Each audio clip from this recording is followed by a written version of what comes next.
Aurelio, another loss on the road, but had your chances, but especially late on, but couldn't quite get it done. Yeah, just falling short at the moment, to be honest, and just probably not good enough. I can't fault the effort. It certainly was there. We created a number of chances. The way the luck is going at the moment, even the one that Curto saved with his face. That's the position we're in at the moment, unfortunately. But we've got to pick ourselves up. Another game next week, and I know it hurts. It's terrible, but it is what it is. And as I said, we've done enough to get something out of the game tonight for sure, but not good enough. Always falling a bit short. And it's 1 win now in 8 matches. So rather than just relying on luck, what do you think you can turn it around? Because the top 6 is kind of starting to get out of reach. Well, we spoke about that today, and that the window of opportunity is getting smaller and smaller as the weeks go by. We have to get on put the skates on, but again, we're falling short. We fell short tonight, and just got to regroup and continue to be positive. As I said, we created, I don't know how many shots we had, over 20 shots, and 5 or 6 on very good shots on target. We hit the post early, and it's just not falling for us at the moment.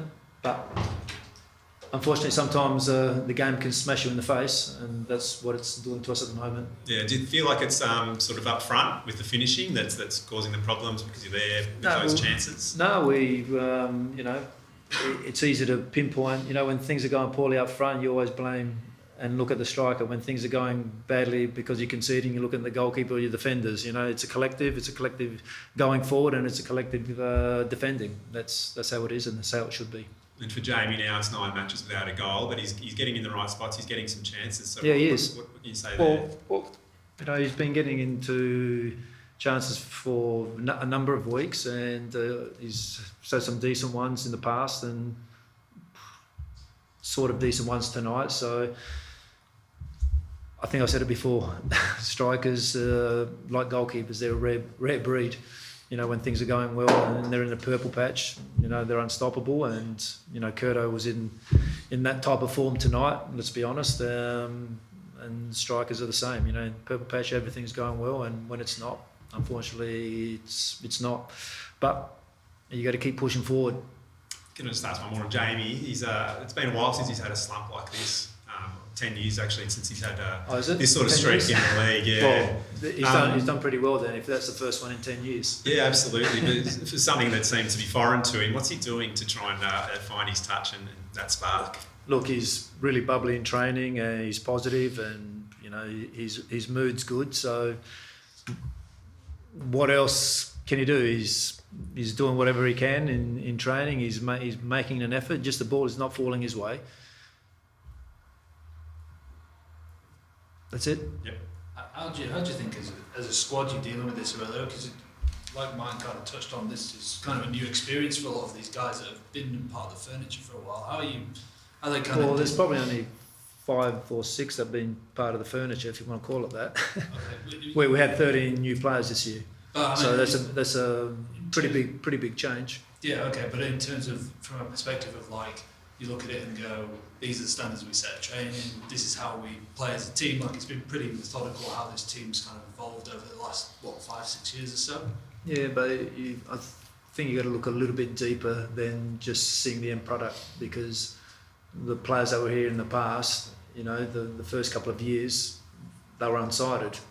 They eventually were here for 2 or 3 years, probably even a little bit longer, before you really saw the benefit of those players.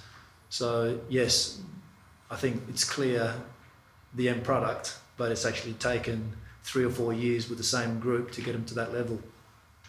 If you look a little bit deeper, that's exactly how it is.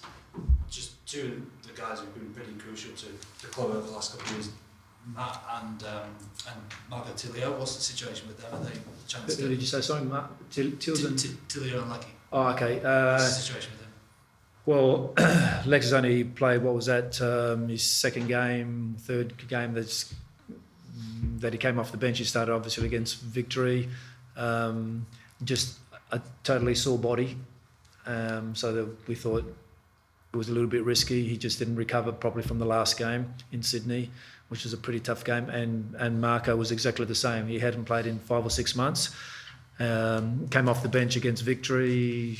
No, played against Victory, played an hour, and then started last week and worked his socks off. And unfortunately, his body was very, very sore and it didn't really recover this week. So again, when they're fatigued like that, yeah, we could have taken a risk, but I'd rather them miss one game than something happening and missing 5 or 6. So yeah, that's what we decided to do, and so hopefully they should be fine to start again next week. You touched on a little bit earlier that time's running out and the pressure's starting to get on. We've already seen City make a coaching change this season, which brought you to the helm. Is the pressure on from the club in any sort of way? Well, you have to ask the club that. Fair enough. I'm signed to the end of the year, and I'm trying to do a job and trying to get them into the 6. And that's what I'm trying to do. Not completely understandable. Yep. And on a slightly happier note, next week the A-Leagues has its Pride celebration. We saw City embrace that last year with the City is for Everyone campaign. Are you looking forward to seeing what Melbourne City bring out this year? Yep, it'll be. I'm not sure exactly what's going on, so it should be an interesting weekend as always. Looking forward to it. What do you make of Tolgay's return to the side after his suspension? Looked like he was had had to prove a point early and maybe petered out in the second half. Yeah, it's been 3 weeks since he had game time, so it's probably good that he ran the game out. I think he had some decent moments. Yeah, he probably fatigued a little bit more and probably suited him a little bit towards the end because, we were pushing and had a lot of numbers forward. They were defending quite deep and trying to protect their advantage. So I think he'll get better as the next couple of weeks. For a couple more, guys. Yeah, it looked like he copped a knock just before half time, but he's played out the game. So yeah, he got a corky on the knee, so I think he should be fine. Cool. Thanks, guys. Thanks, guys. Thank you.